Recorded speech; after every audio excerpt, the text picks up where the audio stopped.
बच्चों, rational number के first video में मैंने डिस्क्रिप्शन में आप लोगों के लिए एक प्रैक्टिस शीट अटैच की है, तो आप लोग उसको डाउनलोड करिए और उसको सॉल्व करिए, और जो भी डाउट हो मुझसे कमेंट में पूछिए। ठीक है, हम लोग स्टार्ट करेंगे सेकंड पार्ट इस वीडियो।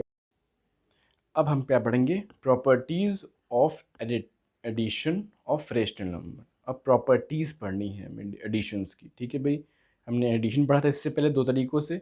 जब रेशनल नंबर के डिनोमिनेटर सेम थे, एक उस तरीके से पढ़ा था, और जब डिफरेंट थे उस तरीके से पढ़ा। ठीक है, कोई दिक्कत होगा अगर आपको तो आप मुझे कमेंट बॉक्स में मैसेज करिएगा। ठीक है, तो properties of addition of rational number क्या है? क्लोजर प्रॉपर्टी पहली क्या है? Closure property. उसमें क्या होता है कि अगर हम दो रैशनल नंबर को आपस में ऐड करेंगे तो आंसर जो आएगा वो भी एक रैशनल नंबर आएगा। ये बहुत सिंपल सी प्रॉपर्टी है। इसमें कुछ समझाना बहुत सिंपल सा है कि भाई दो रैशनल नंबर को हम ऐड करेंगे तो एक रैशनल नंबर आ रहा है। ठीक, सिंपल सी property. Property number 2 is commutative property. ये ज़रूरी है समझाना इसको, अपने एग्जाम्पल मैंने मेंशन किया है क्योंकि इस पर क्वेश्चन पूछता है। ठीक है, अगर आप 8th में होंगे तो आपसे पूछ लेगा कि भी क्वेश्चन सॉल्व करिए, इसको आंसर दिखाइए। कैसे, क्या है प्रॉपर्टी, क्या होती है, व्हाट इज़ कम्यूटेटिव प्रॉपर्टी? ये कह रहे हैं कि अगर आपके पास दो रेशनल नंबर है, लेट कर लीजिए भाई ए अपॉन बी एक रेशनल नंबर है, सी अपॉन डी एक रेशनल नंबर है। ठीक है, तो अगर हम ए अपॉन बी प्लस सी अपॉन डी करें, मतलब ए अपॉन बी को हमने पहले और सी अपॉन डी को बाद में रख के ऐड किया। ठीक है, तो हमारा एक आंसर आएगा। फिर हमने क्या किया, सी अपॉन डी को इस बार आगे कर दिया और ए अपॉन बी को पीछे कर दिया। फिर हमने ऐड किया, ऐड जैसे हमने बताया था पहले वैसे ही करेंगे तो एक आंसर आएगा। जो दोनों आंसर आएंगे वो आपस में इक्वल होंगे। ये कहती है हमारी कम्यूटेटिव प्रॉपर्टी। अब इसका प्रूफ क्या है ये देख लेते हैं। एग्जाम्पल में मैंने वैल्यू ली है -2/3 प्लस 5.7, दोनों रैशनल नंबर हैं। ठीक है, इनको मैंने ऐड किया। ऐड मतलब किया ऐड है, बट विद द साइन वो माइनस भी हुए हैं। तो सॉल्व किया मैंने एलसीएम सेकेंड मेथड से। ठीक है, डिफरेंट डिनोमिनेटर से। तो आंसर क्या है, 1/21 आया। फिर मैंने -2/3 को पीछे कर दिया और प्लस 5.7 को आगे कर दिया। फिर मैंने सॉल्व किया इसको, अगेन वैल्यू क्या आई, 1/21। तो दोनों ही केसेस में आंसर सेम आया, तो कम्यूटेटिव प्रॉपर्टी प्रूव हो गई। ठीक है, अब इसका ही एक क्वेश्चन मैंने आपको दिया है, डू योर सेल्फ। ये आप खुद से करेंगे और कोई दिक्कत होगी मुझसे पूछेंगे। ठीक है, और इसका आंसर मुझे आप मैसेज करेंगे। ठीक है, देन थर्ड प्रॉपर्टी क्या होती है? Third property is associative property. उस प्रॉपर्टी में क्या होता है, तो यहाँ पर लेट करना है थ्री रेशनल नंबर। मैंने three rational number P upon Q, R upon S और टी अपॉन वी मान लिए। ठीक है, टी अपॉन यू लेट कर लिया। तीन रेशनल नंबर हैं, अगर हम उनको किसी भी सीक्वेंस में ऐड करें, मतलब P upon Q plus R upon S plus T upon U लिखा हुआ है, उसको ऐड करके जो आंसर आएगा, या अगर हम इसमें सीक्वेंस चेंज कर देंगे, हम टी अपॉन यू को बाहर ले लें, बाकी आगे वाले दो को पहले ऐड करें, तो आंसर क्या होगा, दोनों ही केसेस में आंसर सेम होगा। मतलब इसी जो हमारी कम्यूटेटिव प्रॉपर्टी है, इसी का ही एक स्टेप आगे की प्रॉपर्टी। तो मतलब ये मैंने आपको ब्रीफ कर दिया। ठीक है, आपको याद होनी चाहिए। ठीक है, इस पे क्वेश्चन पूछना मुश्किल है, या पूछ सकता है तो कोई टफ नहीं है। तीन रेशनल नंबर होंगे, आप एंड के टू को ऐड करिए। ठीक है, फिर जो आंसर है उसको स्टार्टिंग बार पहले वाले पे ऐड कर दीजिए। सेकेंड टाइम में क्या करना है, स्टार्टिंग के जो फर्स्ट टू थे उनको ऐड करिए, फिर एंड वाले टू को ऐड कर दीजिए। ठीक है, you get the same result, no problem with that. Now here is the third property, additive inverse. Property is additive inverse. इन्हें बोला है let a rational number be P upon Q. मैंने एक रेशनल नंबर मान लिया P upon Q है। तो अब क्वेश्चन ये है कि मैं इसमें ऐसा क्या ऐड करूं कि आंसर 0 आ जाए, और जो मैं ऐड करूंगा वही उसका एडिटिव इनवर्स होगा। तो बहुत सिंपल सा इसका आंसर है, सोचिए बताइए। देखिए पी अपॉन क्यू में हम क्या ऐड करें, तो मैं एक छोटा सा आपसे बहुत सिंपल सा देता हूँ क्वेश्चन। फॉर एग्जांपल मैं बोल रहा हूँ 2 है, 2 में हम क्या ऐड करें कि आंसर 0 आए। ठीक है, तो आई थिंक आपका आंसर आ रहा होगा -2। तो अगर 2 में हम -2 ऐड कर दें तो आंसर 0 हो जाएगा। मतलब उसी चीज़ की नेगेटिव वैल्यू, सेम चीज़ की same values with negative sign अगर हम ऐड कर दें, तो इसका क्या आंसर हो जाएगा, इसका भी आंसर क्या हो जाएगा, -p अपॉन क्यू। अगर हम इसमें -p अपॉन क्यू ऐड कर दें तो answer is 0, and this -p upon Q is the additive inverse. ये -p अपॉन क्यू क्या हो जाएगा, एडिटिव इनवर्स हो जाएगा। ठीक है, अब इस पे एग्जाम्पल देख लेते हैं। अब पूछा गया है कि +2/-3 में हम क्या ऐड करें कि आंसर 0 हो। ठीक है, तो सबसे पहले तो आपको यहाँ ध्यान रखना है कि यहाँ पर -3 दिया हुआ है, तो इसमें हम मुझे सिंप्लीफाई करके इसको -2/3 करना होगा। क्यों करना होगा? क्योंकि नेगेटिव साइन को ऊपर न्यूमरेटर में लाना है, मैंने बताया था पहले आपको। अब हम इसमें क्या ऐड करें कि आंसर 0 हो, तो ऐड क्या करेंगे, प्लस का 2/3, वो बराबर कर देगा 0 का, 0 के। ठीक है, तो ये वैल्यू जो हो जाएगी प्लस का 2/3, वो क्या हो जाएगी, एडिटिव इन्वर्स हो जाएगी। ठीक है, जो भी वैल्यू आपको दी होगी उसका opposite sign with same values आपको ऐड करनी पड़ेंगी, वो बनाएगा उसका एडिटिव इन्वर्स। ठीक है, ये क्लियर है आपको? अब हम बात करेंगे सब्सट्रैक्शन ऑफ रेशनल नंबर। अब दो रेशनल नंबर को हम कैसे सब्सट्रैक्ट करेंगे, तो जो मैंने लिखा है पढ़ें उसको आप लोग। If P/Q and R/S are two rational numbers, then minus कैसे होगा, P/Q minus R/S is equals to, ये वैल्यू है, ये भी इसके बराबर, ये भी होगा कैसे, P/Q प्लस माइनस R/S, ये भी सब्सट्रैक्शन ही कर रहे हैं हम। या हम इसको और तरीके से कर सकते हैं, P/Q plus additive inverse of R/S। तो R/S पॉजिटिव है, एडिटिव इनवर्स इसका क्या होगा, नेगेटिव वैल्यू होगी। ठीक है, तो मतलब बात यही होगी। ठीक है, तो तीन ही चीज़ों को, एक ही चीज़ को हम तीन अलग तरीके से लिख सकते हैं, मतलब रिश्ता वही है, सोच नहीं है। ठीक है, तो अब यहाँ पर समझ में आपको ये बात आ गई है। हम एग्जाम्पल ले लेते हैं। एग्जाम्पल लिखा है मैंने बट सॉल्व नहीं किया, क्योंकि मैंने सोचा सामने सॉल्व करेंगे, क्योंकि बच्चों को बहुत टफ लगता है फ्रैक्शन सॉल्व करना। ठीक है, रेशनल नंबर में यहाँ लिखा है 3/8, सब्सट्रैक्ट 3/8 फ्रॉम -5/12। ठीक है, तो यहाँ पर करना क्या है, -5/12। ठीक है, फिर यहाँ पर फ्रॉम जो करने तरीका, फ्रॉम लिखेंगे, फ्रॉम का मतलब नेगेटिव मान लेंगे। ठीक है, एंड 3/8।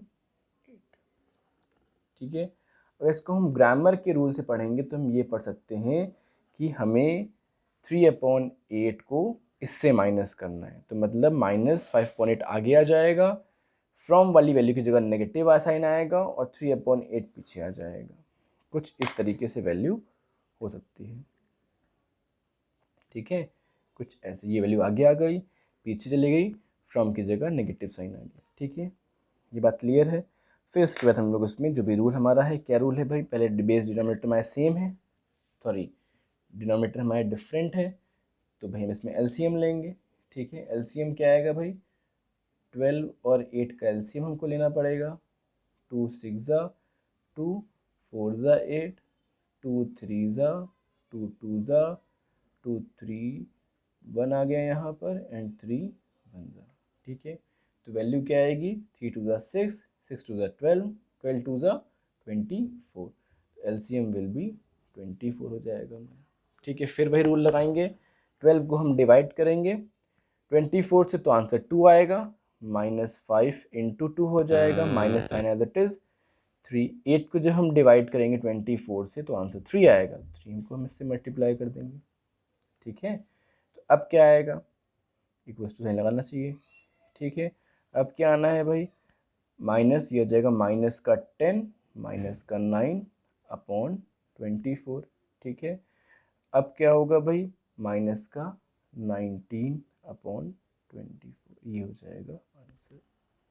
ठीक है, सिंपल सा आंसर निकल आया। अब मैंने आपको एक क्वेश्चन दे रखा है यहाँ पर, डू योर सेल्फ में, -7/24 फ्रॉम 2 होल 1/8, आपको इससे सॉल्व करना, सब्सट्रैक्ट करना है मतलब। ठीक है, अब एक क्वेश्चन मैं आपको सॉल्व करके दिखाऊंगा अभी, जो कि बहुत इंपॉर्टेंट है, बहुत बार बच्चों से पूछा जाता है। ठीक है, तो मैं, ध्यान से देखिएगा इसको। ठीक, क्वेश्चन है, what number should be added. ठीक, क्वेश्चन सब्सट्रैक्ट का है, लिखा उसमें ऐड है, added to -1 whole 5/6 to get -3 whole 7/8। ये क्वेश्चन कह रहा है, मतलब what number should be added. किस नंबर को हम ऐड करें इसमें, इस नंबर में, कि हमें आंसर मिले, टू गेट मतलब आंसर हमें मिले -3/7/8। ठीक है, तो अब करना कैसे है इसको, बहुत सिंपल है, जिसको लैंग्वेज समझ में आ गई क्या बोल रहा है, बहुत इजी क्वेश्चन है। कैसे, लेट, ठीक है भाई पेन नहीं चल रहा, लेट, ठीक है, नंबर बी एक्स। ठीक है, मैथ्स में लेट सबसे बहुत ही इंपॉर्टेंट टॉपिक है ये, लेट करना। ठीक है भाई, लेट नंबर बी एक्स, हमने एक्स मान लिया। ठीक है, और ये क्या कह रहा है, व्हाट शुड बी एडेड, तो भाई मैंने उसको इसमें ऐड कर दिया, -1/5/6 में भाई मैंने इस नंबर को ऐड कर दिया। ऐड किया तो क्या मिला मुझे, -3/7/8, ये मुझे मिला। मतलब एक्सप्रेशन तो हमारी फॉर्म हो गई। ठीक है, अब सिंप्लीफाई कर लें, तो 6 1 ज़ा 6, 6 + 5 is what, 11, this is -11/6 + 8 is equals to 3, sorry 8 3 ज़ा, व्हाट इज 8 3 ज़ा 24, 24 + 7 कितना हो जाएगा, 24 + 7 इज 31/8 हो जाएगा। मैंने मिक्स फ्रैक्शन में बदल लिया, फ्रैक्शन में मतलब बन गया ये रेशनल नंबर में। ठीक, अब मुझे x की वैल्यू फाइंड करनी है, तो मुझे इस नंबर को इक्वल्स टू के इस साइड शिफ्ट करना पड़ेगा, और जब मैं इसको इधर लेके जाऊंगा तो यहाँ जो साइन लगा है उसका ऑपोजिट साइन लग जाएगा यहाँ पर। ठीक है, तो x इज इक्वल्स टू -31/8 + 11/6। ठीक है, ये बात क्लियर हो गई। तो ये वैल्यू आ गई x इज इक्वल्स टू -31/8 + 11/6 आ गया। अब यहाँ क्या करेंगे, अब यहाँ हम फिर से एलसीएम लेंगे, किसका भाई, डिनोमिनेटर्स का। तो भाई टेकिंग एलसीएम ऑफ 8, 8 और 6 का एलसीएम होगा। ठीक है भाई, जैसे पार्टी होती है वही एलसीएम होगा। 2 4 ज़ा, ठीक, 2 3 ज़ा, 2 2 ज़ा एंड 3 3 एज इट इज रहेगा। फिर 2 1 ज़ा एंड 3 एंड देन 3 1 एंड 1। ठीक है, अब एलसीएम क्या आएगा, तो यहाँ लिख लीजिए भाई, एलसीएम विल बी 3 2 ज़ा 6, 6 2 ज़ा 12 एंड 12 2 ज़ा 24। तो एलसीएम हमारा आ गया 24। अब बस क्वेश्चन लगभग सॉल्व हो गया हमारा। अपॉन में एलसीएम 24 रखेंगे। ठीक है, अब इस 24 को हम इस 8 से डिवाइड करेंगे। ठीक है, कितनी वैल्यू हमारी भाई आएगी, 3 आएगी, तो -31 × 3 + 11, 6 को 24 से डिवाइड करेंगे तो 4 आएगा, 11 × 4। ठीक है, मैं समझा चुका हूँ पहले एलसीएम लेते कैसे हैं। ठीक है, तो एक बार इसको फिर से देख लीजिए। ठीक है, तो यहाँ पर अब क्या क्या सॉल्व होकर वैल्यू आएगी, माइनस का 93 प्लस का 44/24। अब क्या, माइनस प्लस इस माइनस, बड़ी वैल्यू -93 है तो साइन तो नेगेटिव ही आना है, तो आंसर इज 49/24। ठीक है, ये फॉर्म में है। अगर इसको हम चाहें तो मिक्स फॉर्म में दे सकते हैं, तो मिक्स फॉर्म में -2 1/1/4, ये आपका आंसर हो गया। ठीक है, तो इस क्वेश्चन का जो सोल्यूशन है वो कुछ इस फॉर्म में दिया जाएगा। क्वेश्चन क्या था, what number should be added to 1 whole 5/6 to get -3 whole 7/8।